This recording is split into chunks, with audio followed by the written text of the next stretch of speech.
Bonjour et bienvenue sur la chaîne de Prof Coup d'Air, la chaîne qui vous explique vos cours de physique de façon simple et claire. Pour avoir encore plus d'aide, allez voir en description, il y a des liens vers des bonus. Dans cette vidéo, on va explorer une propriété de la matière, la capacité thermique.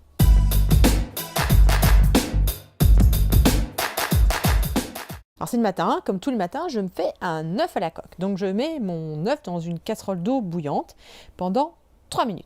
Au moment où le minuteur sonne, je mets mon œuf sous l'eau froide, mais pour le refroidir le plus vite possible. Et pourtant, je pourrais le mettre dans le frigo, parce que le frigo est quand même plus froid que l'eau froide. Et pourtant, l'œuf refroidit plus rapidement sous l'eau pas très froide, plutôt que dans le frigo très froid. Pourquoi ? D'où vient ce paradoxe ? Eh bien, en fait, c'est lié à une grandeur physique qu'on appelle la capacité thermique, qui est la quantité d'énergie qu'un corps peut prendre avant que sa température n'augmente d'1 degré Celsius. Et vous voyez, c'est l'énergie qu'un corps stocke lorsque sa température augmente d'1 degré Celsius.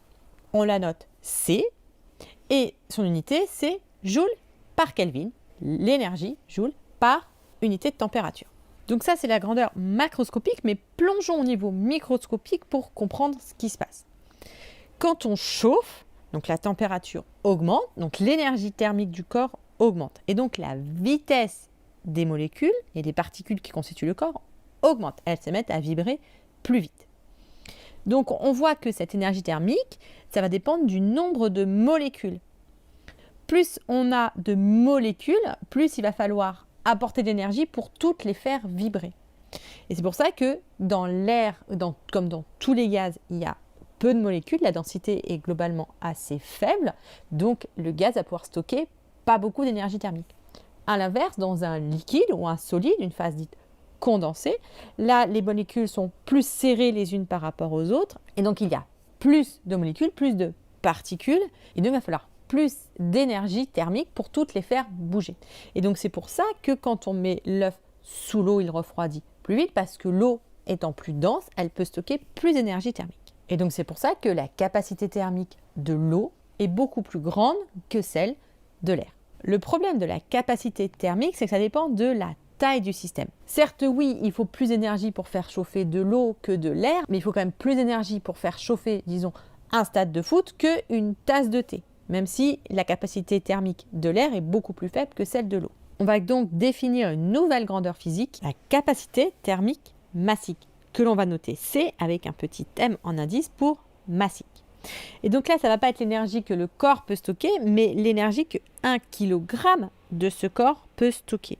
Et donc les unités, ça va être donc les joules, Kelvin-1, kg-1. Donc les joules par Kelvin, par kilogramme, l'énergie stockée par degré et aussi par kilogramme. Et c'est cette capacité thermique massique que l'on va retrouver dans les relations du cours. La variation d'énergie thermique, c'est la masse fois la capacité thermique massique fois la différence de température.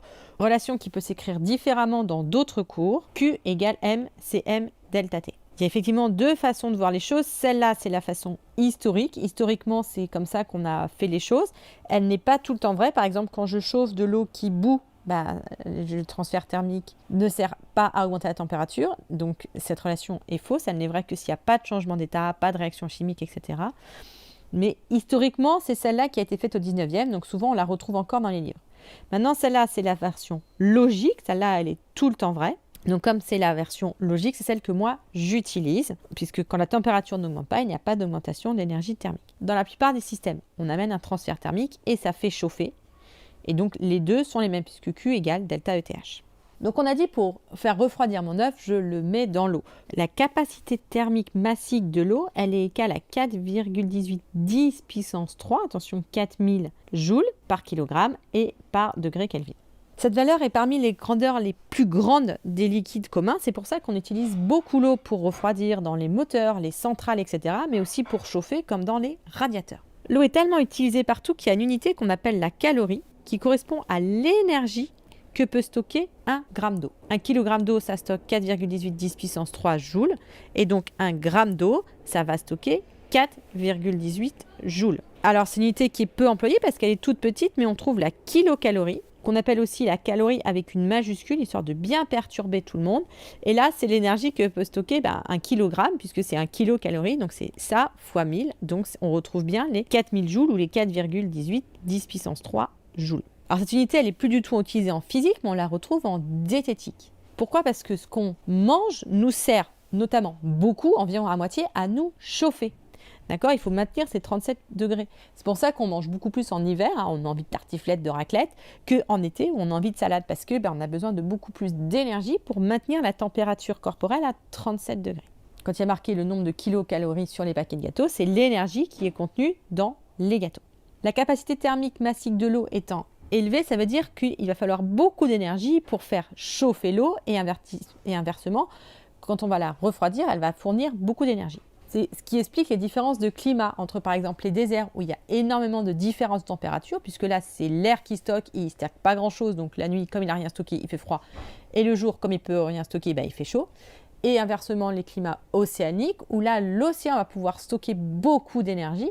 C'est pour ça qu'il y a un aplatissement de la courbe. La nuit, l'océan va donner l'énergie thermique qu'il a stockée pendant la journée. Et la journée, il va stocker de l'énergie thermique, ce qui fait que les amplitudes de température sont beaucoup plus faibles. C'est aussi pour ça que pour se refroidir en été, on a tendance à prendre des douches, à aller dans la piscine, à aller dans de l'eau en fait, pour pouvoir dégager notre énergie thermique plus rapidement que dans l'air. Il vaut mieux aller dans la piscine que dans un frigo, on est comme un œuf à la coque. Et enfin, pour finir, on se rappelle que l'eau est quand même le principal élément présent sur la planète Terre, ce qui veut dire que la plupart de l'énergie thermique de l'eau va être stockée dans les océans, d'où la place très prépondérante des océans dans tout ce qui va être régulation du climat. Pour résumer, la capacité thermique massique s'écrit C petit m et son unité c'est joule par Kelvin par kilogramme.